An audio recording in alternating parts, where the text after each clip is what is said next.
देख रही हूँ, यहाँ ठाकुर जी नहीं आ सकते। कहाँ हम लोग और कहाँ द्वारिकानाथ हमारे घर में अब क्यों पधारेंगे? विद्वानी को लग रहा है कि हम खुली आंखों से एक सपना देख रहे हैं। विदुर जी ने कहा, अरे विद्वानी पागल होगी क्या? अरे होश में तो आ, जगन्नाथ तेरे द्वार पर खड़े हैं और तू बाहर खड़े बैठी है, तुझे पाप लगेगा, आप रास्ते से हट जरा। विद्वानी को हटाया, श्री कृष्ण को अंदर बुलाया, कहा ठाकुर जी आप इस समय पधारे हो। भगवान ने कहा, काका हमसे ज्यादा बात मत करो, हमारे पेट में चूहे कूद रहे हैं, भूख से जान निकली जा रही है। अब ये बताओ क्या बनाया है तुमने, फटाफट ले आओ। अब देखो एक गरीब के घर में ठाकुर, राजा तो राजा घर जाता है, राजा तो राजा के घर खाता है, लेकिन ये राजा ऐसा नहीं है। ये राजा तो ऐसे हैं जो भाव के भूखे हैं, जो प्रेम के भूखे हैं साहब। वो किसी का धन नहीं देखते, वो हर किसी का मन देखते हैं। विदुर जी बोले, ऐसे समय पर आए कि घर में कुछ बनाए ही नहीं है। बोले जो भी है, तुम क्या खा रहे हो? ये केला कहाँ से? अरे हमको केला ही खिलाओ। तो विद्वानी जी बैठ गई और विद्वानी अपने हाथों से जिस प्रकार बालक को माँ खिलाती है ऐसे केला खिलाने लगी। पर यहाँ काम क्या हो रहा है ना ठाकुर जी को पता है, ना विदुर जी को पता है, ना विद्वानी को पता है। विदुर जी आंख बंद करके बैठे कि भगवान भोग लगा रहे होंगे। विदुरानी प्रेम में इस प्रकार डूब गई है, उनको यह खबर नहीं है कि तू क्या खिला रही है और क्या नहीं खिला रही है। केले का छिलका उतार कर किसी कृष्ण को खिला रही है और केला नीचे गिरा रही है। छिलका ठाकुर जी खा रहे हैं, केला नीचे गिराया जा रहा है। ठाकुर जी छिलकों से पेट भर रहे हैं। ना खाने वाले को पता और ना खिलाने वाले को पता। भगवान खा रहे हैं, विद्वानी खिला रही है। जिस समय विदुर जी ने खुलकर देखा तो माथा पीटा, अरे भाग्यवान क्या कर रही है, बाबरी हो गई क्या? आंख खोल कर देख, तू क्या कर रही है? तुझसे खिलाना नहीं आता, ला मैं भगवान को खिलाता हूं। क्या कहा? ला मैं भगवान को खिलाता हूं। जो वो मैं शब्द आ गया और जैसे विदुर जी ने केले का छिलका निकाला था, छिलका तो नीचे डाला और केला भगवान की ओर किया, प्रभु इस भोग को खाओ। ये तो विद्वानी पागल हो गई, ये आपको छिलका खिला रही है, फल तो मैं आपको खिलाऊंगा। भगवान बोले, विदुर जी अब तो मेरा पेट ही भर गया, अब भूख ही जाती रही, अब फल खाने की इच्छा मुझे। प्रभु ये तो फल है, आपने छिलका खाया। भगवान ने कहा, न तो मैं कुछ खा रहा था और न कोई दूसरा खिला रहा था, प्रेम खा रहा था और प्रेम ही खिला रहा था। जब आपने कहा कि मैं खिलाता हूं और मैं से मुझे नफरत है, जहां मैं है वहां मैं नहीं हूं, और जहां मैं नहीं हूं वहीं पर मैं होती है। इस मैं में अंतर है। एक मैं करते हैं श्री कृष्ण और एक मैं करते हैं अहंकार, घमंड। तो जहां अहंकार होगा भैया, वो कितना भी ढोंग कर ले भक्ति का, वो कितनी माला लेकर घूम ले, उनको भगवान की प्राप्ति जिंदगी में नहीं हो सकती। और जहां घमंड नहीं है, अहंकार नहीं है, वो माला करे या ना करे, जिसके मन में राधे राधे है, राम राम है, उसका मन पवित्र है, तो ठाकुर जी इस भक्त को जरूर कृपा करते हैं, जरूर मिलते हैं।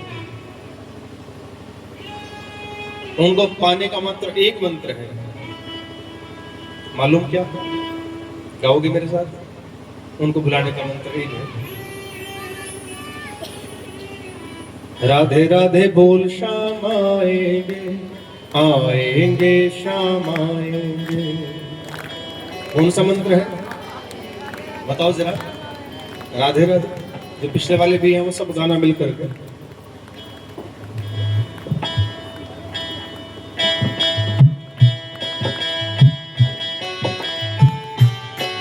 एक बार कहो राधा रानी की, बरसाने वाली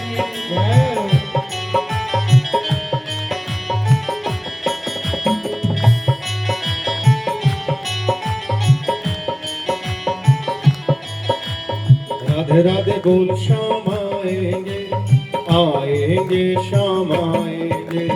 राधे राधे बोल श्याम आएंगे, आएंगे श्याम आएंगे। वृंदावन कहाँ दूर है, वृंदावन कहाँ दूर है, ओ बरसाना कहाँ दूर है, ओ बरसाना कहाँ दूर है। सब तेरी नजर का कसूर है, राधे राधे बोल श्याम आएंगे, आएंगे श्याम आएंगे। राधे राधे बोल श्याम आएंगे, सभी गाओ आएंगे श्याम आएंगे। राधे राधे बोल श्याम आएंगे, आएंगे श्याम आएंगे। राधे राधे बोल श्याम आएंगे, आएंगे। ऐसे नहीं ताली बजाकर गाइए प्रेम से।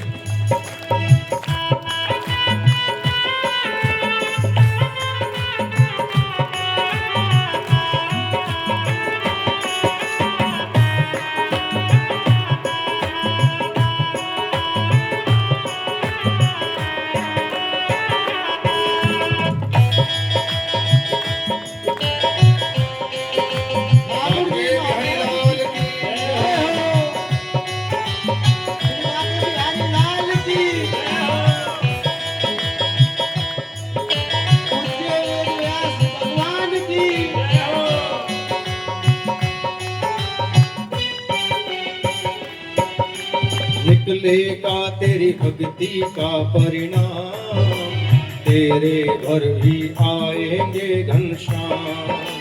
निकलेगा तेरी भक्ति का परिणाम, तेरे घर भी आएंगे घनश्याम। तू याद कर फरियाद कर, तू याद कर फरियाद कर, तू याद कर फरियाद कर, तू याद कर फरियाद कर। यो ना जीवन बर्बाद कर, फिर लौटे दिन नहीं आएंगे। ऐसे तो बिल्कुल नहीं आएंगे, कुछ करोगे तो ही आएंगे। राधे राधे बोल श्याम आएंगे, आएंगे श्याम आएंगे। राधे राधे बोल श्याम आएंगे, आएंगे श्याम आएंगे। बोलो राधे राधे बोल श्याम आएंगे, आएंगे श्याम आएंगे। राधे राधे बोल श्याम आएंगे, आएंगे श्याम आएंगे। अरे वृंदावन कहाँ दूर है, वृंदावन कहाँ दूर है। ओ बरसाना कहाँ दूर है, बरसाना कहाँ दूर है। सब तेरी नजर का कसूर है। हाँ राधे राधे बोल श्याम आएंगे, आएंगे श्याम आएंगे। राधे राधे बोल श्याम आएंगे, आएंगे श्याम आएंगे। एक बार कहो सांवरी सरकार की जय हो।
ना देखे कोई धर्म कर्म ना जाने बस भक्तों के दिल की बात।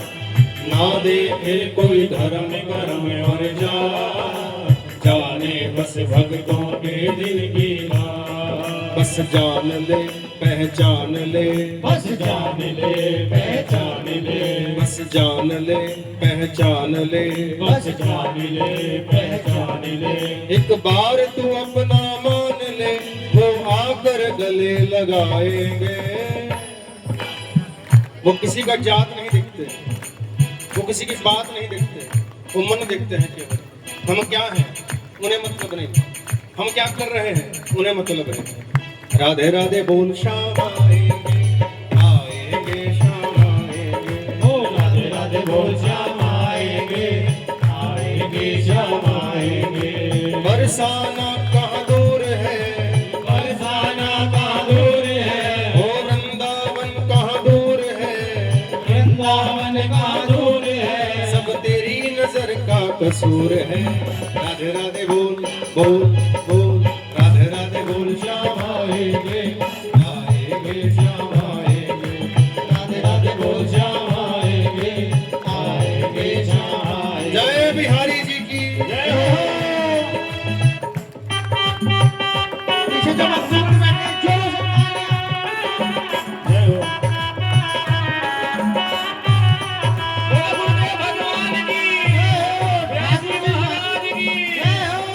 ठाकुर जी महाराज की जय हो।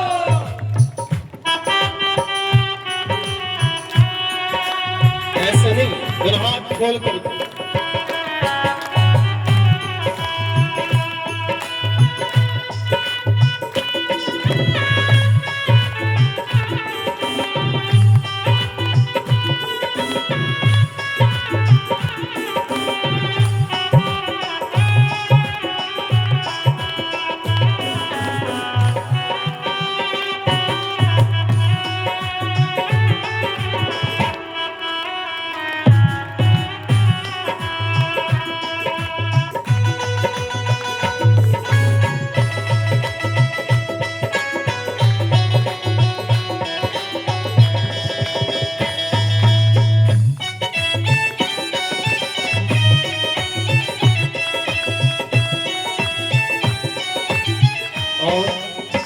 सबको नहीं, वो हर किसी पर कृपा नहीं करते।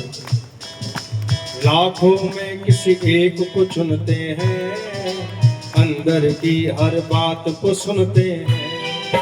लाखों में किसी एक को चुनते हैं, अंदर की हर बात को सुनते हैं। वो भी सुन लो कान खोल करके, जो कहते राम राम जपना और पराया माल ना। वो भी सुन लो, तुम राम राम कर रहे हैं और ध्यान इधर भी, अच्छा ये भी सामान पड़ा है उसको उठाऊंगा।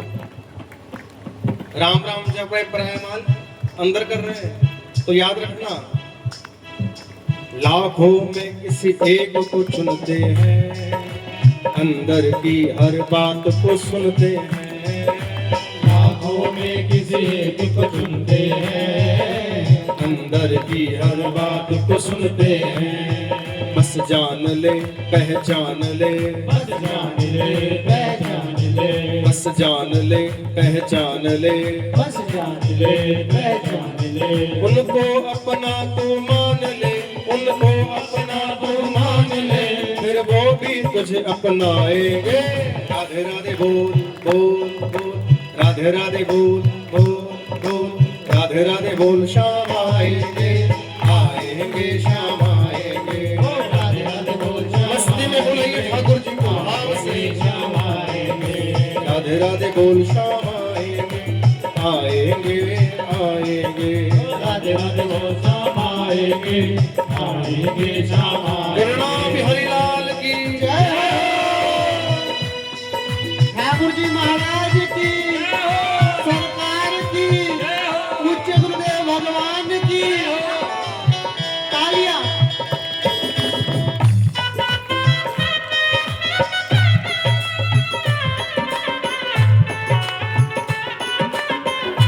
हमारे बंधुगण जो है वो भी तालियों से स्वागत।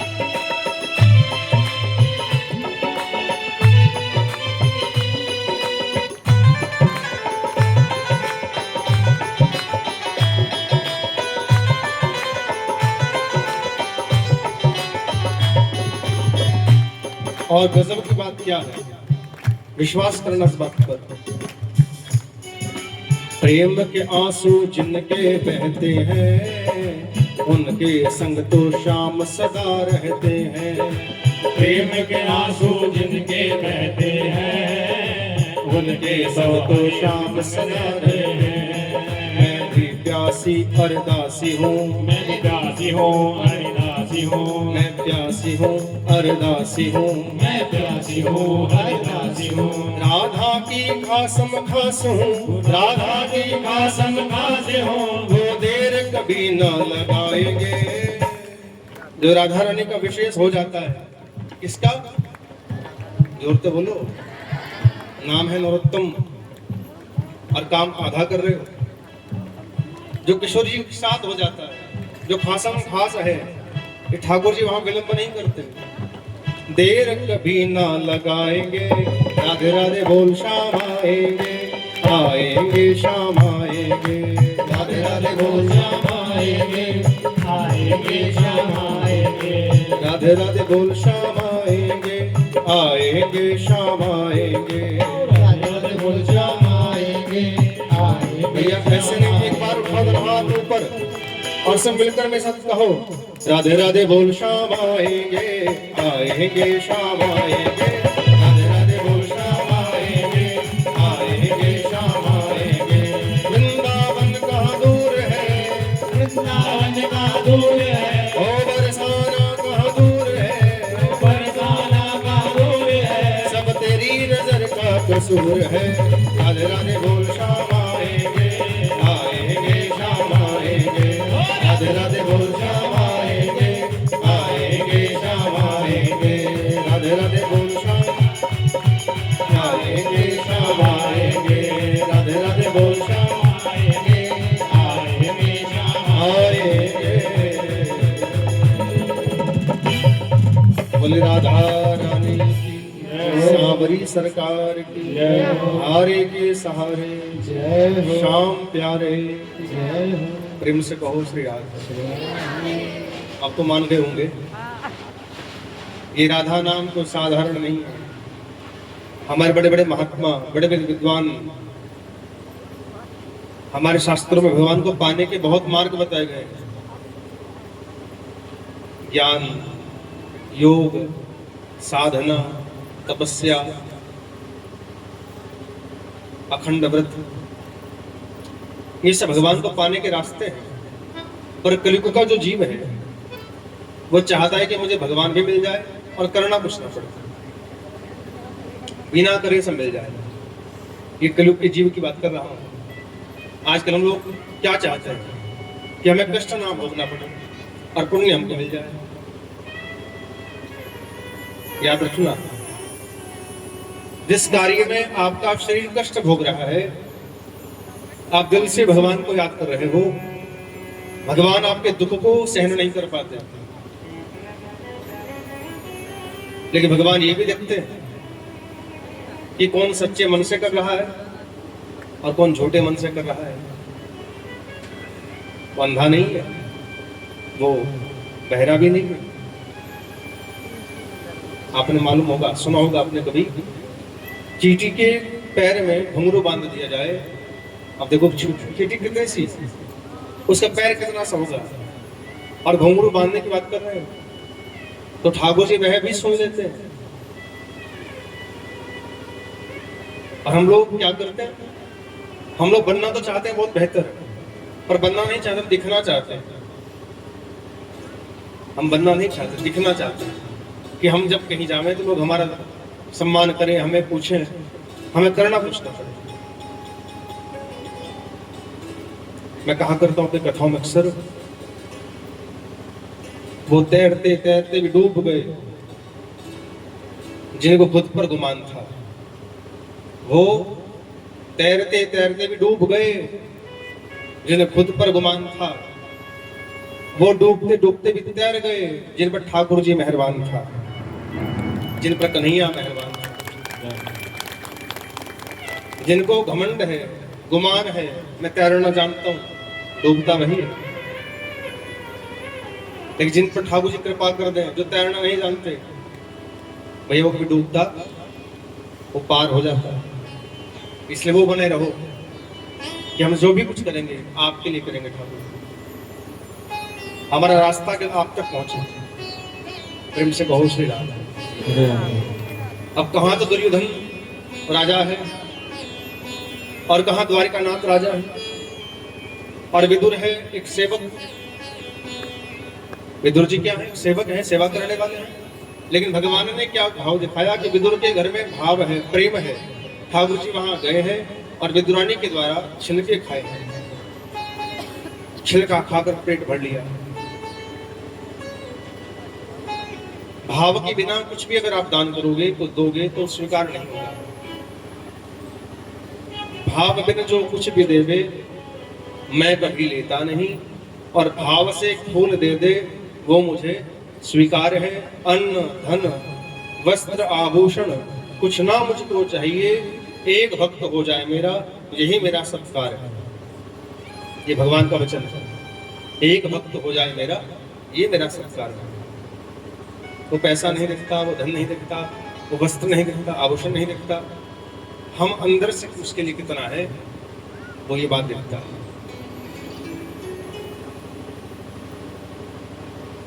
विदुर जी ने कहा, ठाकुर जी आपने तो बड़ी कृपा कर दी मुझ पर, मेरी तो कुटिया पवित्र हो गई, मेरा तो आज ये कुटिया ही वृंदावन बन गई, आप जो विराजमान हो गए, और ऊपर से आपने छिलका खा लिया। आप 56 भोग खाने वाले हो और मैं आपको फल तक नहीं खिला पाया। भगवान ने कहा कि भैया मैं तो भाव का भूखा हूं और यहाँ भाव मुझे परिपूर्ण मिला, उस भाव को खाने में आया हूं, पाने में आया हूं। वही श्री कृष्ण चाहते थे कि युद्ध ना हो, लेकिन बाद में युद्ध का रास्ता चुनना पड़ा। अपने हक के लिए लड़ना भी धर्म ही है, अधर्म नहीं है। आप किसी और का हक मत मारिए पर अपना भी मत छोड़िए। कोई मांगना चाहे दे दीजिए, लेकिन कोई आपको जबरदस्ती से आपका हक छीन ले तो वह डर करके मत रहिए, ये धर्म ही है। सुखदेव जी कह रहे हैं, राजन जिस वंश में तेरा जन्म हुआ उस वंश पर भगवान की अति कृपा बरसी है और बरस रही है। जब तुमने गर्भ में और तुम्हारी माता ने उस गर्भ की रक्षा करने के लिए भगवान से निवेदन किया था, तो तुम्हारी रक्षा करने के लिए भगवान गर्भ के अंदर चले गए थे। तुम तो पैदा होने से पहले भगवान की छाया में बैठ चुके हो, पर तुमने जब कलियुग का साथ दिया, उस मुकुट को जो तुमने पहना, तो तुम्हारी मति नष्ट हो गई। जैसा करो संग वैसा चढ़े, बोलो सीधी सी बात है। आप 2-4 दिन किसी बुरे व्यक्ति के साथ रहना शुरू कर दोगे ना, बुरा ही बन जाओगे, और आप किसी अच्छे के साथ रहना शुरू कर दोगे तो आप अच्छे बन जाओगे। तो संगति की रंगति हमारे पर प्रभाव दिखाती है। 2 बातें आपको बता रहा हूं, हो सके तो जीवन में उतारना इन बातों को। अपने संगति पर ध्यान दीजिए और अपने खाने पर ध्यान दीजिए, भोजन पर ध्यान दीजिए। आपका अन्न भी गलत ना हो, आपकी संगति भी गलत ना हो, बाकी आपको भी बिगाड़ नहीं सकता। जिस घर का अन्न बिगड़ गया उस घर का मन बिगड़ गया, जिसका संग बिगड़ गया उसका रंग बिगड़ गया। आप देखो कई बार ऐसा होता है कि व्यक्ति बहुत अच्छा, हम क्या कहते हैं, भैया न जाने अब क्यों बिगड़ता जा रहा है, इसको न जाने क्या हो गया, तो समझ लो कि वो कहीं गलत रास्ते पर जा रहा है, वो गलत लोगों के संग बैठ रहा है, इसे बिगड़ता जा रहा है। और जब बिगड़ता बिगड़ता सुधरता जा रहा हो उसका क्या कहोगे कि बहुत बेकार आदमी था, अब तो रोज सुधरने की बात करता है, सुधर रहा है क्योंकि उसने अपनी संगति सुधार। ये 2 चीजें आप नोट कर लेना, तीसरी को कमी नहीं रहेगी। अपना अन्न सुधारिए, अपना संग सुधारिए। हम वहां बैठे जिनके पास बैठकर हमें ठाकुर जी की भक्ति करने का, सत्संग करने का, प्रेम करने का अवसर प्राप्त हो सके। एक बार कही, वृंदावन बिहारी लाल राधा रानी। सुखदेव जी कहते हैं, परीक्षित जी अब सुनिए आप अपने प्रश्न का उत्तर। सृष्टि के प्रारंभ में ब्रह्मा, विष्णु और महेश माने शिव, इन तीनों के द्वारा यह सृष्टि उत्पन्न होकर के आई है। ब्रह्मा जी जन्म देने वाले हैं, विष्णु जी पालन करने वाले हैं और भगवान शिव संहार करने वाले हैं। मन से सृष्टि उत्पन्न हो जाती थी, मन से विलय हो जाती थी। एक बार भगवान नारायण के मन में एक संकल्प जागृत हुआ कि मैं ऐसी सृष्टि का निर्माण करूं जो जन्म भी ले और मृत्यु भी हो जाए। मैथुन सृष्टि का निर्माण करना चाहा तो भगवान नारायण के नाभि से एक कमल का फूल प्रकट हुआ, वह आकाश में चला गया। वह ध्यान देकर सुनना, वह कमल का फूल आकाश में गया और विकसित हो गया, मैंने उसका खिल गया वो फूल। उस कमल के फूल की अंदर से एक देवता प्रकट हुए हैं जिनको ब्रह्मा जी कहा गया है। ब्रह्मा जी को जानते होंगे ना। कमल की पंखुड़ियों के मध्य से, उनके कर्णिका के मध्य से ब्रह्मादेव पैदा हुए। ब्रह्मा जी को पता चला कि मैं कौन हूं, कहां से आया, किस प्रकार आया। तो ब्रह्मा के कानों में हिंदी वर्णमाला के 2 अक्षर पहुंचे। हिंदी वर्णमाला के 2 अक्षर त और प मिला दो तो क्या बन गया? सब मैं ही करूंगा क्या? क्या बनेगा? तप। और तप का अर्थ क्या है? भक्ति, साधना, तपस्या। और तप को उल्टा कर दोगे तो क्या बनेगा? पत। तप का उल्टा पत। और पत का अर्थ है पतन होना, गिर जाना, नष्ट हो जाना। अगर हम भक्ति नहीं करेंगे, हम तप नहीं करेंगे तो हमारा पतन निश्चित होगा। ब्रह्मा जी ने 13,000 वर्ष तक निरंतर तप किया,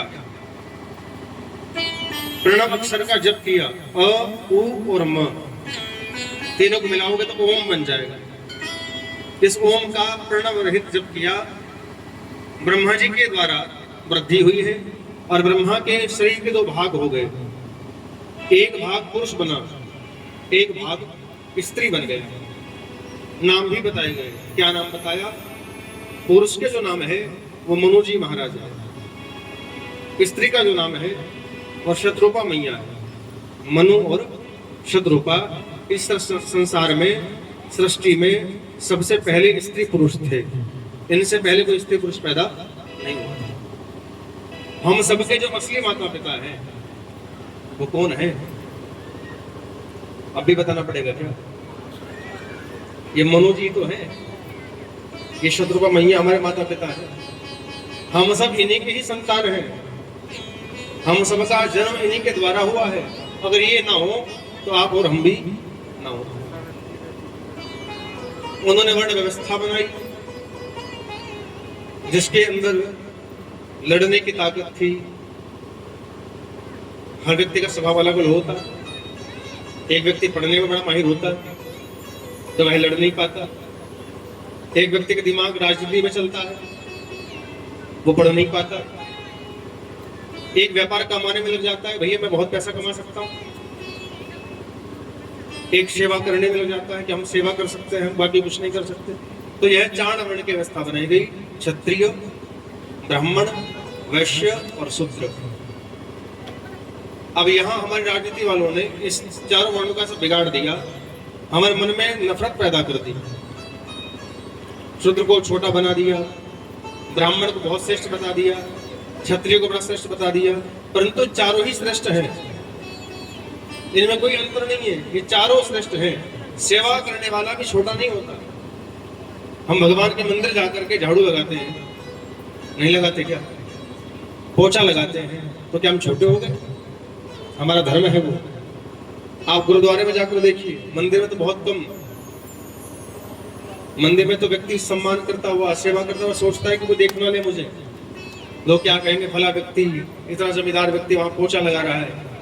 देखिए आप जाओ जरा गुरुद्वारे में और जाकर देखिए, पंजाब के मुख्यमंत्री जो वर्तमान वहां पहले रहे हैं, उन्होंने गुरुद्वारे जाकर जूता साफ किया है। जूता, बड़ा बड़ा ऑफिसर, डीआईजी, एसएसपी, डीएसपी, कहां तक गए आपको? सरदार जब कोई तरक्की प्राप्त करता है तो वह अहंकार नहीं करता। अपने उस तरक्की की पूर्णता करने के लिए वो गुरुद्वारा पहुंचता है और वहां अनजान बन करके, कोई किसी पद का व्यक्ति नहीं, एक साधारण मानव बन करके वहां बैठता है और लोगों के जूते चप्पल साफ करता है, भोजन प्रसाद आता है। आप जाओ गुरुद्वारे के अंदर, आप किसी समय चले जाओ, आप वहाँ भोजन का, अन्न की प्राप्ति निरंतर होती रहेगी और आप बड़े से बड़ा दानदाता सेवा में लगा रहता है। क्यों?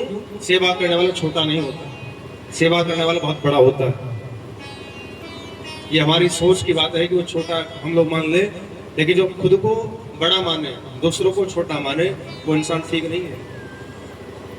हम सब बराबर ही हैं। सम्मान होना चाहिए गुणों का, किसी के प्रभाव का नहीं। प्रेम से कहो श्री राम, जरा जोर से बोलो। मनु और शत्रुपा जी के द्वारा भगवान नारायण की इच्छा से 3 संतान पैदा हुई हैं, जो कन्या रूप में पैदा हुई थी। आकुति, देवहूति और प्रसूति। इनसे ही 2 पुत्र पैदा हुए। एक का नाम प्रियव्रत, एक का नाम उत्तानपाद। ये 5 संतान हो गई। 3 कन्या हैं और 2 पुत्र हैं। यहाँ कन्याओं की संख्या ज्यादा है, पुत्रों की संख्या कम है। हम उल्टा चाहते हैं। आज कन्या हो जाए किसी घर में, सबकी बात नहीं कर रहा हूं, पर बहुत लोग हैं, और हमने तो बहुत लोगों को देखा भी है, अपने आंखों से देखा है, जो कन्या में और बेटे में भेद करती है। कन्या पैदा हो जाए तो भैया इनके चेहरे उतर जाते हैं, भगवान को कोसती है। ऐसा बेटी क्या कर दी? ऐसा बेटी कौन सा तुझसे बोझ मांग रही है? ऐसा कौन सा बेटी ज्यादा खा रही है? जहां से बेटे आते हैं वहीं से बेटियां आ रही हैं, और जहां घर में बेटियां नहीं है, सम्मान नहीं है, वो घर नहीं होता भैया। बेटा और बेटी एक समान है। और मैं तो ये कहूंगा, मैं मानता हूं कि मेरे लिए बेटा कम और मेरे लिए मेरी बेटी ज्यादा है। बेटा तो भैया आंख दिखा देते, और बेटी है, हम आपको बताएं बेटा बेटी का अंतर हमने प्रैक्टिकल किया है। हमारे जो बेटी है आराध्या और एक बेटा है आरव, तो जब हम कहीं कथा कहने जाते हैं ना, तो हम ज्यादा घर फोन नहीं कर पाते, समय नहीं मिल पाता, बात नहीं करते हम ज्यादा। लेकिन जब कभी भी फोन आता है घर से, तो हमारी बेटी फोन करके पूछती है, पापा जी कब आओगे? कभी ये नहीं कहते क्या लाओगे, बोले बहुत दिन हो गए तुम कथा। अभी हम 3 तारीख को कथा कहकर आए, तो 3 को मैं सहारनपुर था, और 4 को मुझे सुबह ही निकलना पड़ा किसी मीटिंग के लिए। इंदौर सम्मेलन का कार्य चल रहा था, मैं वहाँ एक कुछ प्रवचन करने के लिए गया था। तो जब मैं वहाँ से आया तो यहाँ आने का समय हो गया, तो तब मेरी बेटी मुझे मिल नहीं पाई, वो ट्यूशन्स गई हुई थी। तो उसने मुझे फ़ोन किया कि आप मुझसे बिना मिले चले गए, मैं आपसे नाराज़ हूँ, मैं आपसे बात नहीं करूँगी, ये नहीं वो नहीं। तो हमको माफ़ी मांगनी पड़ी फ़ोन पर ही। हमने कहा हम 12 तारीख में आएंगे और कहीं नहीं जाएंगे, हम 12 में तेरे पास रहेंगे। आज तक उसने ये नहीं कहा कि तुम क्या लेकर के आओगे। बेटा बात करता नहीं है, अगर करता है तो पूछता क्या लेकर आओगे। हमने कहा तो बात ही मत कर भाई। तो बेटा बेटी का अंतर है। आज भी हम रात में जब घर रहते ना कहीं, तो हमारी बेटी हमारे पास सोती है, और रात को अगर सोते समय हाथ उठ जाए मेरा, बोले पापा जी हाथ रखो यहीं, तो ये बेटी का प्रेम है पिता के लिए। और सच कहे तो एक बेटी ही है जो बाप का साथी बन जाती है।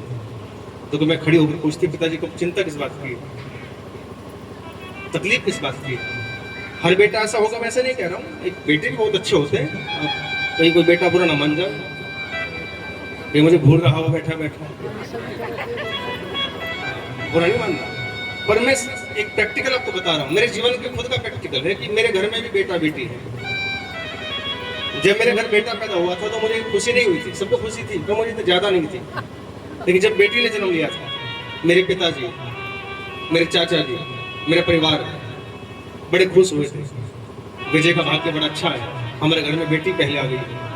और भैया मैंने भी खूब प्रसन्न अपने जो मन में थे सब पूरा किया। और फल यह है कि आज बेटी हमारे मन को पढ़ लेती है। हमारे बेटे का अपनी माता के प्रति ज्यादा भाव है, हमारे प्रति कम है। क्यों? हम बेटी को चाहते हैं। हम बेटे को सब कुछ देंगे, लेकिन बिटिया को हम कुछ दे नहीं दे सकते। वो जो कुछ है उसके भाग्य का फल है। जिस घर में बेटी है वो भैया बहुत उत्तम घर है, बड़ा पवित्र घर है। वो भगवान दे रहा है तो उसको स्वीकार करिए।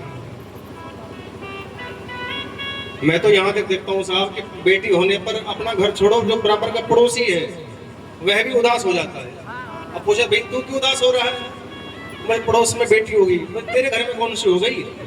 बोला ऐसी टेंशन नहीं है। फिर बोले रसगुल्ले मिलने थे वो जाते रहे, वो 2 रसगुल्ले आने थे वो भी चले गए, इसको अपने रसगुल्ले टेंशन पड़ी है। लेकिन बेटिया बेटिया होती है। मैं तो कहा करता हूँ कभी कि बेटी के लिए सुनोगे क्या? कुछ पंक्ति मैंने गाई है, लिखा है। पैदा होते ही बेटियां लगती हैं बोझ। ये मैंने बनाया है कुछ बेटियों के लिए, अभी नहीं बनाया, कई वर्ष पहले बनाया था। कभी कभी गा देता हूं जब याद आती है मुझे, सुनना बहुत ध्यान से। पैदा होते ही बेटियां लगती हैं बोझ, पर बेटों से ज्यादा प्यार पाती हैं बेटियां। कहीं ना कहीं वो दिन आ ही जाता है कि माँ बाप पिता को कहना पड़ता है, भैया काश ऐसी बेटी की एक और दे दी होती, इतनी सेवा करती है, इतना ध्यान रखती है। बेटों से ज्यादा प्यार पाती हैं बेटियां, माँ बाप का घर होता है इनके हवाले, माँ बाप का घर होता है इनके हवाले। अपने बच्चों से पूछना, अपने बेटे से पूछना वो सामान कहाँ रखा है, आंसर मिलेगा हमको नहीं पता, ढूंढ लो। लेकिन बिटिया क्या करती है, बिटिया अपने घर को अपना मानकर सजाती रहती है। ये चीज यहाँ नहीं, यहाँ रखो, ये पापा का चश्मा यहाँ रखा जाए, ये बाबा की दवा यहाँ रखी जाए। तो पूछ लोगे ना, बेटी को सामान यहाँ रखो, मैं उठा कर देती हूँ। सच बताओ ऐसा होता नहीं होता, झूठ तो नहीं कह रहा हूं। माँ बाप का घर होता है इनके हवाले, हर चीज पर हक अपना जताती है बेटी। पोछा लगा रही हो बेटी और भाई आ जाए तो सामत आ जाती है। हिम्मत नहीं है तुम कदम धर देगा, ये मेरा घर है, तो यही काम है बिगाड़ने का, मैं सुधारती रहूं। और तब तो अगर पिताजी भी आ जाए तो उनकी भी खैर नहीं है। आवा 2 मिनट बाहर बैठो, अभी नहीं अंदर आना, मैं पोछा लगा रही। तो हर चीज पर हक अपना, वो जानती है कि यहाँ से कुछ लेकर नहीं जाऊंगी, जो भाई दे देंगे, परिवार दे देगा, वो लेकर चले जाऊंगी। लेकिन तो भी उस घर को अपना मान करके हर चीज पर हक जताती, हर चीज पर हक अपना जताती है बेटियां। और हो गई जवान तो मेहमान बन गई। अपने ही घर में कैसे रह रही है, एक मेहमान की तरह। बेटा जवान हो रहा है, उसके बंधन खुल रहे हैं, वो जहां मर्जी जा सकता है, जहां मर्जी आ सकता है। लेकिन बिटिया के बंधन बंधने शुरू हो जाते हैं। बेटी अब वहां नहीं जाना, तुझे दूसरे घर जाना है, तुझे पराये घर जाना है, भोजन बनाना सीख ले, सिलाई करना सीख ले, ये सीख ले, वो सीख ले। उसके बंधन को बांध दिया जाता है, और बांधना भी चाहिए। यहाँ मैं यही बात कहूंगा, हमें अपने बच्चों पर पूरा ध्यान रखने का अधिकार है। हमारा बच्चा किसके संग बैठ रहा है, कहाँ जा रहा है, कब जा रहा है, कब आ रहा है। जिस माता पिता को ऐसा नहीं पता है वो बहुत बड़ी गलती का दंड भुगतेंगे साहब। ये मेरी बात कान खोलकर सुन लेना और नोट कर लेना ये बात। आज का जो समय है, बिगाड़ने वाले 100 बैठे हैं और सुधारने वाले बहुत कम लोग। हम जिनको अपना मान रहे हैं वो कब न जाने क्या हम तमाशा बना दे हमारा। उनकी जुबान कुछ कहती है, उनके मन में कुछ चल रहा है। अपने बच्चों पर ध्यान बहुत दीजिए। सोशल मीडिया का यूज सब कर रहे हैं, लेकिन ध्यान रहे हमारे बच्चे कब क्या किस प्रकार कर रहे हैं। मैं नहीं कहता कि लाड मत करो, मैं नहीं कहता प्यार मत करो, मैं नहीं कहता छोड़ मत दो, सब दो। लेकिन संस्कार नाम की कोई चीज होती है, वो संसार की जंजीरें बांध के रखिए अपने औलाद पर, वो चाहे बेटा हो और चाहे बेटी हो। वो छूट मत दीजिए कि वह छूट हमारे सिर की आफत बन जाए। स्त्री और पुरुष मात्र एक जगह पर अलग हो जाता है। पुरुष संस्कार को प्राप्त कर लेगा या संस्कार प्राप्त नहीं करेगा तो मात्र एक कुल का नाम डुबोएगा। एक कुल का नाम अगर गलत निकल जाएगा तो एक कुल का नाम डूब जाएगा, अच्छा निकलेगा तो एक कुल का नाम रोशन हो जाएगा। लेकिन बिटिया जब अच्छी निकल जाती है तो 2 कुलों का नाम रोशन कर देती है। मानते हो नहीं? अगर वह बेटी बिगड़ जाए तो 2 कुल को डुबा देती है। तो उस बेटी का चरित्र, उस बेटे का चित्र हम सबको संवारना है संस्कार के ध्यान से। हमारे संस्कार इतने मजबूत हो कि हमारे बच्चे हमसे हर चीज पूछ कर करें, हमको पता रहे कि हमारा बच्चा क्या कर रहा है। हो गई जवान तो माता पिता चिंता बोलो बढ़ जाती है। हो गई जवान तो मेहमान बन गई,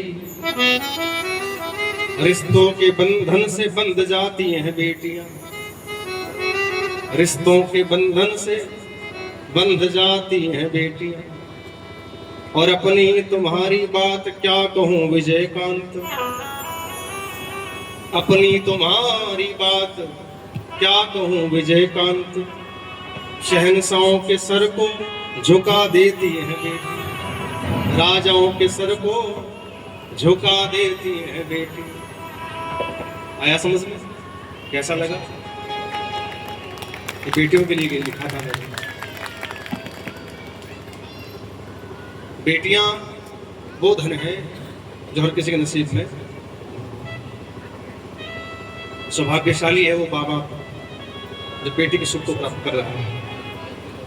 बुरे वक्त में कोई साथ दे या ना दे, पर एक बेटी है जब ये विवाह करके जाती है ना, तो ये बहुत रोक कर जाती है। और यहाँ तक कि पड़ोसी भी रो लाकर चली जाती है। जिनकी है तो रो ही रहे हैं, लेकिन पड़ोसी रो रहा है। बोले तू क्यों रो रहा है? बोले भैया कुछ भी कहो, पर जब तक ये थी तो इस मोहल्ले में रोशन नहीं रहती, एक खुशी रहती थी। हमारा प्रेम है ठाकुर जी का, ये बच्चे साधारण नहीं है। जिस घर चली जाती है उस घर को पवित्र कर देती है। अच्छी बहू आई है जी, फला बेटों के उस घर से आई है, वो संस्कारी परिवार है, तो माँ बाप का नाम बढ़ जाता है, रोशन हो जाता है।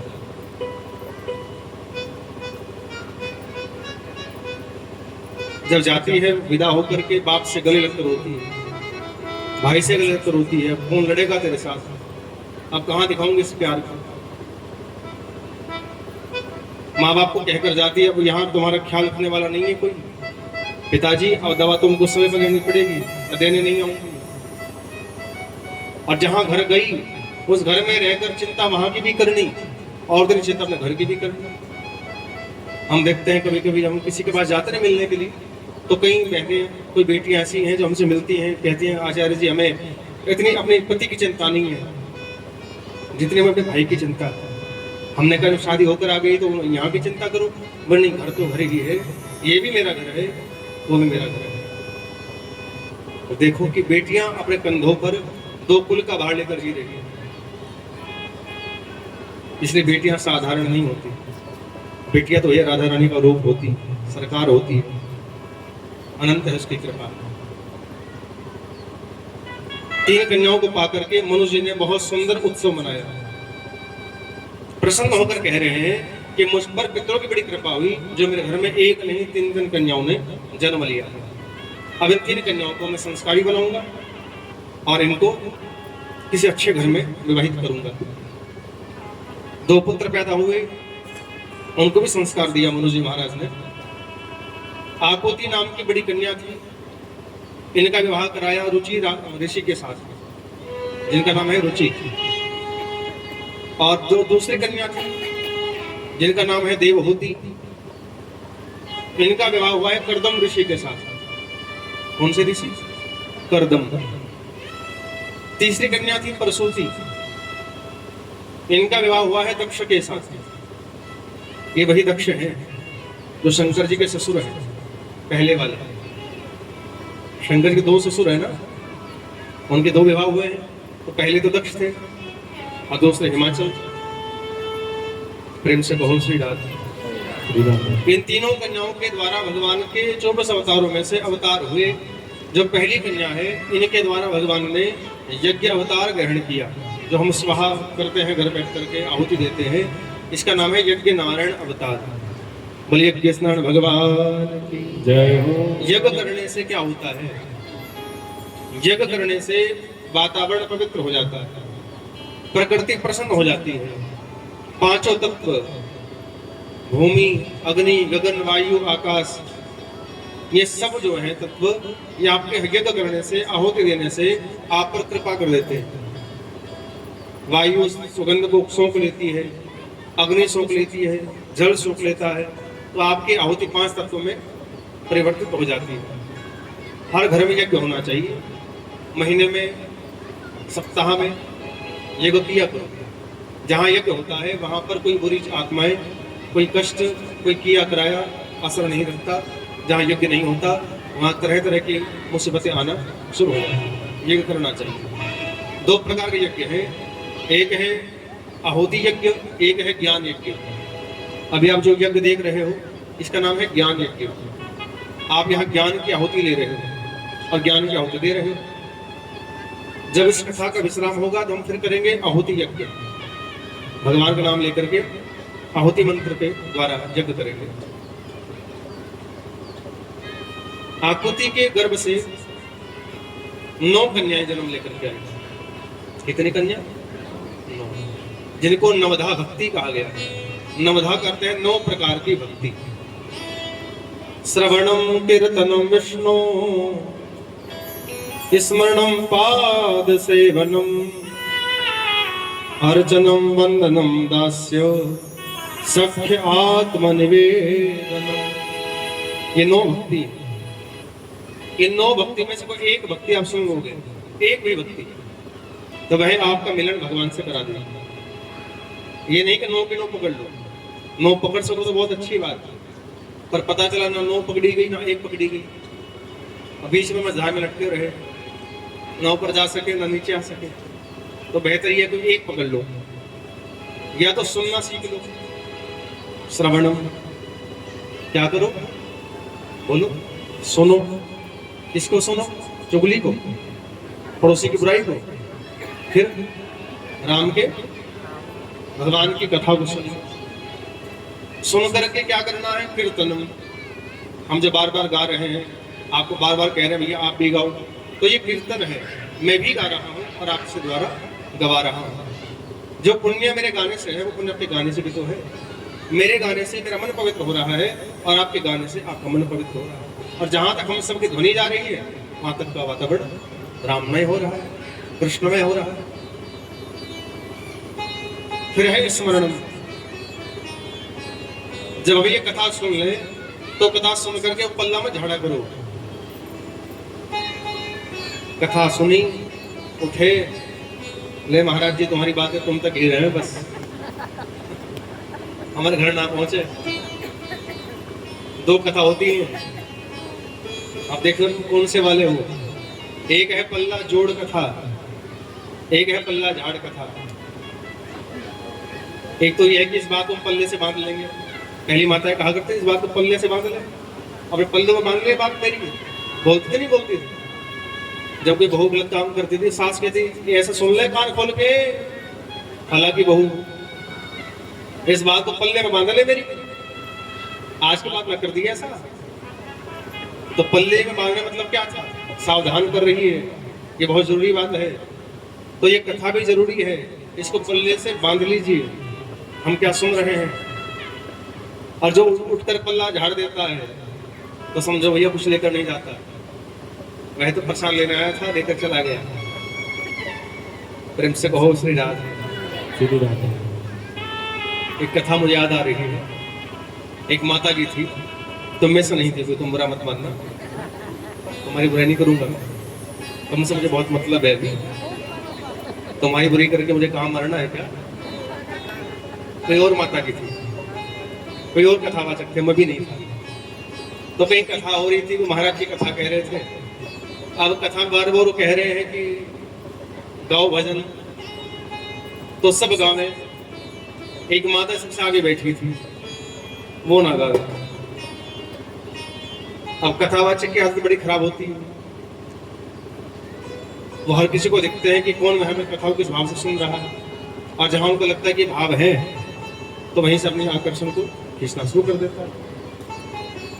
अब व्यास जी ने कहा कि सब गा रहे हैं, ये माता जी नहीं गा रही है। कहा अरे माता तुम भी तो गाओ। माता ने कहा आप बार गाओ, फिर मैं गाऊंगी। अब व्यास जी ने फिर गाया भजन, सबने गाया, उस माता ने नहीं गाया। व्यास जी बोले कि लगता है कि हमारे अंदर वो कमी है, हम गा रहे हैं उनके समझ में नहीं आ रहा है, इसलिए गा नहीं पा रही हूँ। तो कहा माता जी क्या तुम समझ रही हो हम क्या गा रहे हैं? माता जी कहा हाँ बिल्कुल समझ में आ रहा है, फिर गाती क्यों नहीं? बोले अब की बात पक्का गाऊंगी। फिर भजन गाया, सबने भजन गाया और माता जी ने भजन। अब व्यास जी को चिंता फिर हो गई। कहा माता जी मैं अंग्रेजी में नहीं गा रहा हूँ, संस्कृत में नहीं गा रहा हूँ। बोले हाँ मुझे पता है महाराज जी, अब हिंदी में गा रहे हो। फिर तुम क्यों नहीं गाती? बोले अब क्या पक्का गाऊंगी, अब क्या ट्राई करो, प्लीज ट्राई अगेन। अब व्यास जी ने फिर अच्छे से भजन गाया, सबने गाया, और उस माता ने, व्यास जी बोले ऐसा है मैं बंद कर दूंगा, पहले ये बताओ तुम क्यों नहीं गा रही हो? कैसा तो ही सुनूंगा तुम गाओगी। उसने कहा एक बात सुन मेरे आचार्य जी, मुझे ये बताओ टेंट किसका है? हमने कहा कुलदीप जी ने किया हुआ है। ये माइक किसका है? हमने कहा ये भी भैया का है। अच्छा, और ये जो थाली पैसे चढ़ रही किसके? हमने कहा पंडित जी के हैं। मुझे सब कुछ पंडित जी का ये, फिर पंडित जी गावेंगे, हम क्यों गाएंगे? जब पैसे पंडित जी लेकर जा रहे हैं, टेंट पंडित जी का, साउंड पंडित जी का, तो हम तो मजदूर है क्या? क्योंकि सबसे आगे बैठी थी तो पैसा दिख रहा था, और जब पीछे बैठी थी उनको नहीं दिखा, वो गा रहे थे सब। तो जिनको माया पति दिख रहा हो वो फिर माया माया क्यों गावे? पूज्य गुरुदेव भगवान की। तो भैया उसने कहा फिर व्यास जी तुम ही गाओ, तुम गाओ, तुम्हारे पंडित जी गाओ, हम मजदूर ना है। तो भैया मुझे ऐसा लग रहा कि नहीं, यहाँ तो ये बात नहीं है, क्योंकि तुम देख रहे हो थाली बहुत चढ़ रहा है, मेरा भी नहीं है, मैं भी तुम्हारा भाई हूँ, तुम्हारा बेटा हूँ, जैसे तुम वैसा मैं। सरफरोशी की तमन्ना हमारे दिल में है, देखना है जोर कितना वाजिबे कातिल में है। ये तो देखा जाए 11 तारीख में, ये पंडित जी आगे होंगे, टेंट वाला पीछे पीछे भागे, साउंड वाले भाई कहाँ पंडित जी आ जाओ, और हमको भी दुबकना पड़ेगा ऊपर छत पर, क्योंकि सब बैठे हम ही दिखाई दे रहे हैं। कई बार तो ऐसा होता है कि लोग समझते हैं कि हम ही सब जिम्मेदार हैं, पर हम मजदूर हैं साहब, हम तो चौकीदार आदमी हैं, चौकीदारी कर रहे हैं।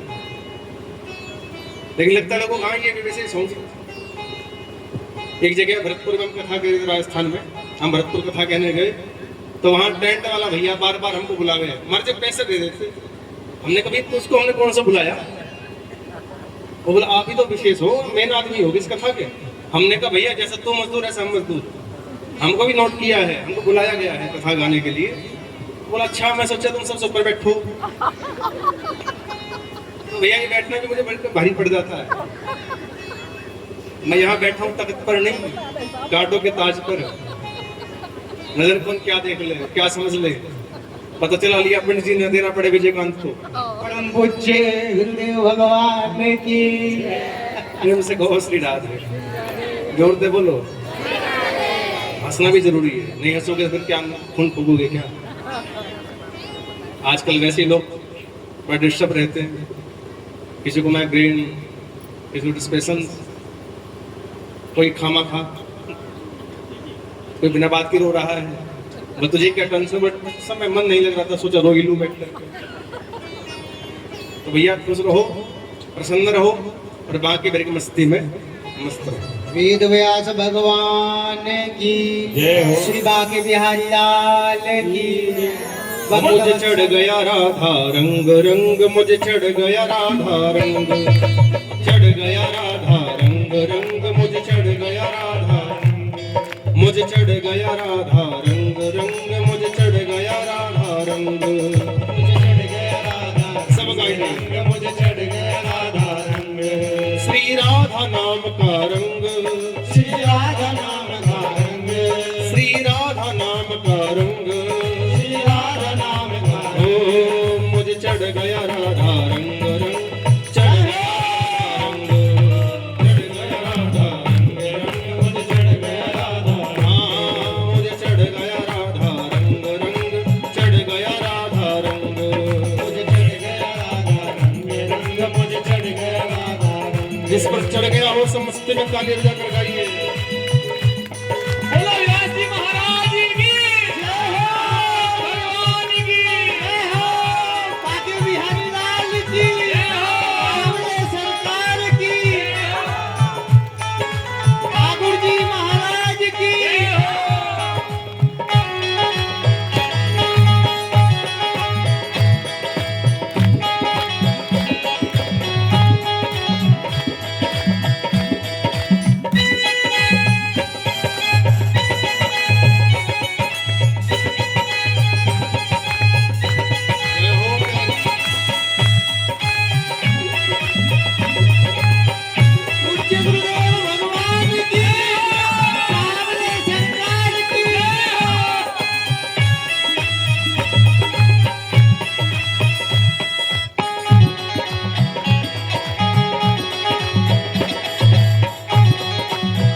मुझे चढ़ गया राधा रंग रंग, मुझे चढ़ गया राधा रंग, मुझे चढ़ गया राधा रंग रंग, मुझे चढ़ गया राधा हाँ हाँ हाँ मुझे चढ़ गया राधा रंग रंग, चढ़ गया राधा रंग, मुझे चढ़ गया राधा रंग रंग, मुझे चढ़ गया राधा रंग।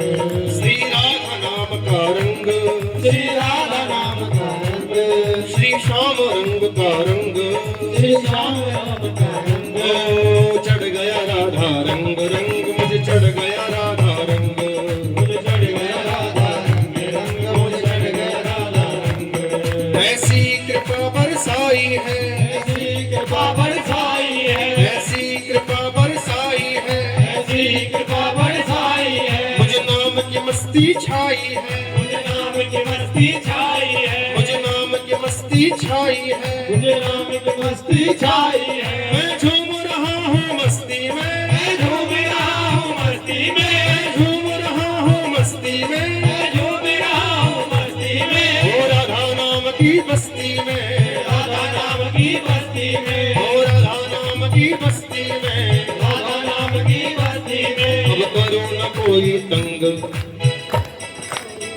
अब कोई क्या ना करो, अब करो न कोई तंग, क्योंकि मुझे चढ़ गया राधा रंग रंग, चढ़ गया राधा रंग, मुझे चढ़ गया राधा रंग, मुझे चढ़ गया राधा रंग रंग, मुझे चढ़ गया राधा रंग, मुझे चढ़ गया राधा रंग रंग, मुझे चढ़ गया राधा रंग। श्री राधा नाम का रंग, श्री राधा नाम का रंग, श्री राधा नाम का रंग, श्री राधा नाम का रंग। ओ चढ़ गया राधा रंग रंग, मुझे चढ़ गया राधा रंग, मुझे चढ़ गया राधा रंग रंग, मुझे चढ़ गया राधा रंग। मुझे चढ़ गया राधा रंग रंग, मुझे चढ़ गया राधा रंग, मुझे चढ़ गया राधा रंग रंग, मुझे चढ़ गया राधा रंग। मुझे और नहीं कोई भाता है, मुझे और न कोई भाता है, मुझे और नहीं कोई भाता है, मुझे और नहीं कोई भाता है। मेरा मन तो ये गाता है, मेरा मन को ये गाता है, मेरा मन तो ये गाता है, मेरा मन को ये गाता है। मैं वृंदावन चला जाऊंगा, वृंदावन चला जाऊंगा, मैं वृंदावन चला जाऊंगा, मैं वृंदावन चला जाऊंगा। इस राधे राधे गाऊंगा, राधे राधे गाऊंगा, इस राधे राधे गाऊंगा, राधे राधे गाऊंगा। मैं सब भक्तों के संग, अकेला नहीं गाऊंगा, हो सब भक्तों के संग, हाँ सब भक्तों के संग, हो सब भक्तों के संग, हाँ हो सब भक्तों के संग, हाँ सब भक्तों के संग हो, सब भक्तों के संग हो। हो मुझे चढ़ गया राधा रंग रंग, मुझे चढ़ गया राधा रंग, मुझे चढ़ गया राधा रंग रंग, मुझे चढ़ गया राधा रंग। हो मुझे चढ़ गया राधा रंग रंग, मुझे चढ़ गया राधा रंग, मुझे चढ़ गया राधा रंग रंग, मुझे चढ़ गया राधा रंग। मुझे चढ़ गया राधा रंग रंग, मुझे चढ़ गया राधा रंग, मुझे चढ़ गया राधा रंग रंग, मुझे चढ़ गया राधा रंग।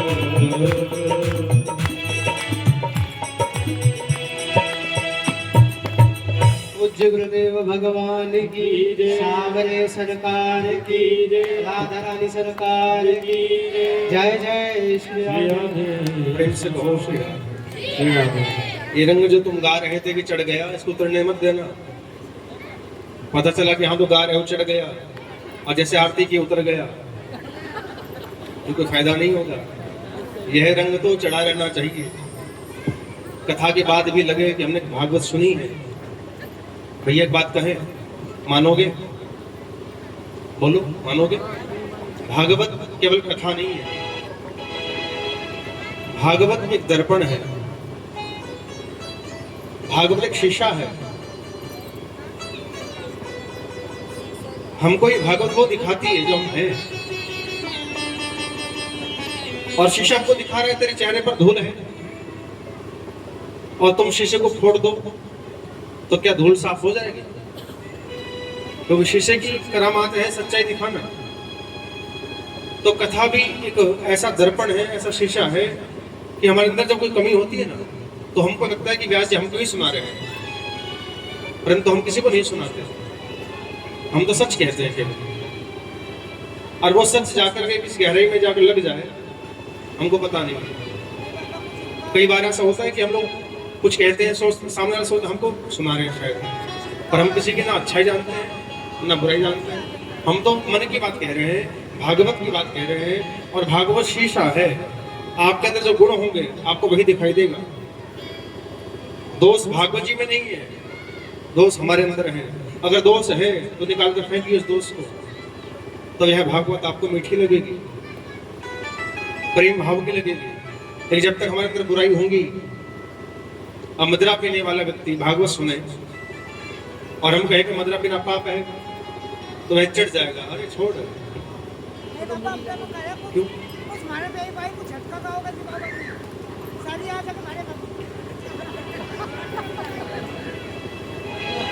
तो चोरी करने वाले व्यक्ति को तुम कहो भाई चोरी करना पाप है, तो कहेगा नहीं, नहीं कोई पाप नहीं है, क्योंकि वो चोरी कर रहा है। भैया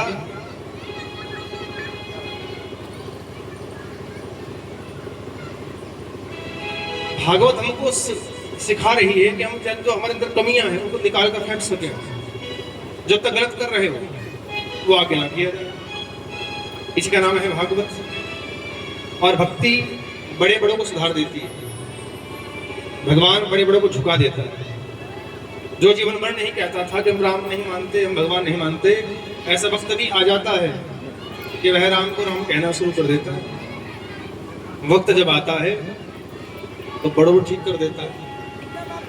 प्रेम से कहो श्री राम, सुन लो।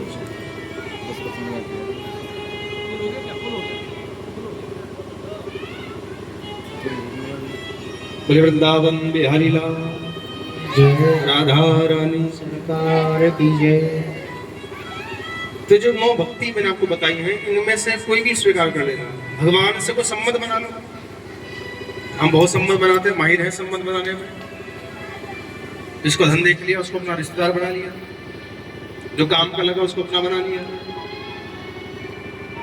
चेहरे पर भाई और पीछे उसको बुराई कर रहे हैं, लेकिन वो संबंध किसी काम का नहीं है। अगर संबंध बनाना हो तो भगवान से बनाओ, माता का संबंध बनाओ, पिता का संबंध बनाओ, भाई का संबंध बनाओ, बहन का संबंध बनाओ, बंधु का संबंध बनाओ, सखा बना लो, मित्र बना लो। रावण ने, कंस ने दुश्मन माना भगवान को और तो कल्याण करा लिया। हम तो फिर भी अपना मानते हैं, तो हमारा कल्याण क्यों नहीं होगा? जब भगवान एक दुष्ट का उद्धार करके कल्याण कर सकते हैं, हमारा कल्याण क्यों नहीं करेंगे? लेकिन तब तक तो नहीं करेंगे जब तक हम मानेंगे नहीं। जब मान लोगे तो कल्याण निश्चित हो जाएगा। प्रेम से कहो श्री राम। एक पुत्र पैदा हुआ इनके द्वारा यज्ञ के रूप में, आपको मैंने भी बताया था। देवहूति मैया के साथ करदम जी ने विवाह किया। इनके द्वारा भगवान ने अवतार लिया कपिल देव के रूप से। जो जानते होंगे गंगा सागर नाम का तीर्थ है, वहां के देवता है कपिल भगवान, जो ज्ञान की मूर्ति है। आज भी ऐसा शास्त्र कहते हैं कि गंगा सागर धाम में भगवान कपिल रोज सत्संग करने आते हैं और वहां के भक्तों को भगवान के दर्शन प्राप्त हो जाता है। सच्चे मन से गंगा सागर कर ले, उनको भगवत कृपा प्राप्त हो जाती है। सच्चे मन वालों की बात कर रहा हूं। तीसरी कन्या का नाम था प्रसूति। इनका विवाह दक्ष के साथ हुआ और भगवान कह रहे हैं सुखदेव जी कि इनके गर्भ से 60 कन्याओं ने जन्म लिया था। कितनी कन्याओं ने? 67 नहीं, 60 कन्याएं। अब जिनके घर में 60 कन्या हो जाए, एक गांव बच जाता है पूरा। ऐसा वर्णन है दक्ष के घर में जब कन्याओं ने जन्म लिया, इस दक्ष ने बहुत सुंदर उत्सव मनाया था। इन सब में छोटी कन्या जो थी उसका नाम था सती। अब आप समझ गए होंगे। सती ने जिद करके भगवान शंकर जी को प्रसन्न कर लिया और दक्ष नहीं चाहता था कि मेरी बेटी शंकर जी संग विवाह करे। दक्ष शंकर जी से बैर करता था, दुश्मनी करता था, घर का भेदी लंका ढाए। आज सती ने भगवान शंकर जी को अपना ईश्वर मान लिया, सुगंध खाली, मैं विवाह करूंगी तो केवल शिव के संग करूंगी, या अर्थी पर लेट करके विदा हो जाऊंगी संसार से। दक्ष ने पुरजोर विरोध किया, विरोध करके कुछ बिगाड़ नहीं पाया। भरे स्वयंवर के दरबार में सती ने वह माला जो वरमाला के रूप में लेकर गई थी, और वहां सबको देखा, इंद्र भी बैठा है, वरुण भी बैठा है, यम भी बैठा है, धर्म भी बैठा है, ब्रह्मा भी वहां है, विष्णु भी वहां पर है, लेकिन शिव वहां पर। सबको बुलाया दक्ष ने, लेकिन शिव को नहीं बुलाया था। सबके सामने कहा सती ने कि मेरा वर अगर कोई है तो इनमें से कोई मेरा वर नहीं है। मेरा वर तो वह है जो मृगछाल पहनता है, जो डमरू बजाता है, त्रिशूलधारी है, जिसका नाम भोले भंडारी है। वो मेरा पति है, वो मेरा परमेश्वर है। दक्ष ने कहा वो यहां नहीं आ सकता, वो मुझसे डरता है। सती ने कहा वो आपसे डरते नहीं है, आपका सम्मान करते हैं, और उनको यही आना पड़ेगा। अगर आज मेरा प्रेम को जिंदा रहना है तो उनको आना पड़ेगा। वरमाला हाथ में लेकर के भगवान शिव के मंत्र का जाप करना शुरू कर दिया।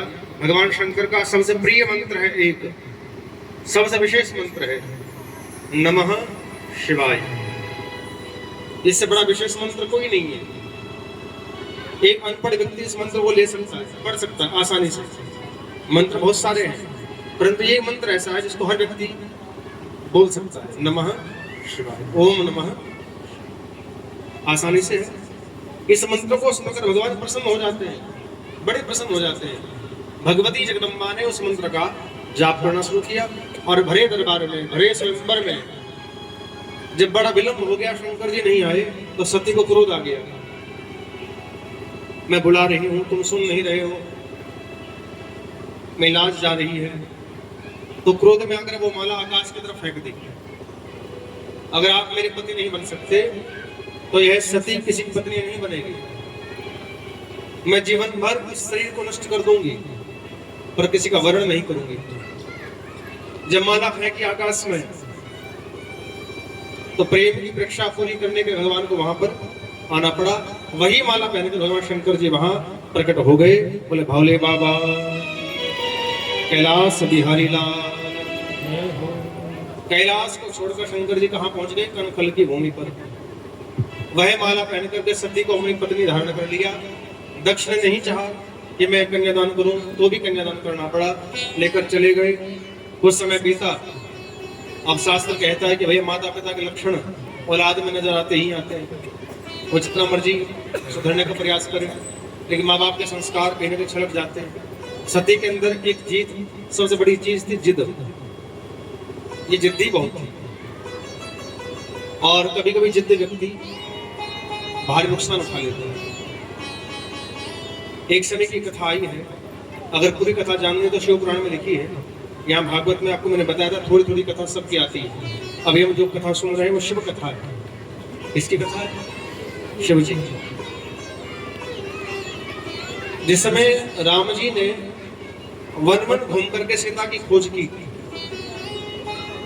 उसी समय शंकर जी ने विवाह रचाया था सती के संग। यह घटना तब की ही है। दंडकारण्य क्षेत्र में शंकर जी जा रहे हैं अगस्त मुनि के आश्रम में कथा सुनने के लिए। कौन सी कथा सुनने? राम कथा सुनने। भगवान शंकर जी कथा सुनते हैं। ये बात मैं नहीं कह रहा हूं, ये बात लिखी है शास्त्र में, इसलिए कह रहा हूं। राम कथा के सुनने के अधिकारी है भगवान शंकर जी। कथा को हमारे भगवान भी सुनते हैं, तो आप और हम क्यों ना सुने? सुननी चाहिए, नहीं सुननी चाहिए? जो लोग कहते हैं कि कथा तो कमाने खाने का धंधा है, तो भैया क्या शंकर जी इस धंधे को करते थे? रामचरितमानस पढ़िए, उसमें खुला खुला लिखा है गोस्वामी जी ने कि राम कथा को सुनने के लिए शंकर जी जाते थे अगस्त मुनि के आश्रम में। कुंभज ऋषि गयो आश्रम, और वहां राम कथा बैठकर सुनते थे, राम जी का नाम लेते थे। तो आज सती भी साथ में है। सती को लेकर वहां भगवान गए तो कहा सती राम कथा को ध्यान से सुनना, जो राम का नहीं हुआ वो किसी का नहीं हुआ। अब सती तो उस बाप की बेटी थी जिसके मन में बड़ा घमंड था, बड़ा अहंकार था। सती को भगवान शंकर मिल गए।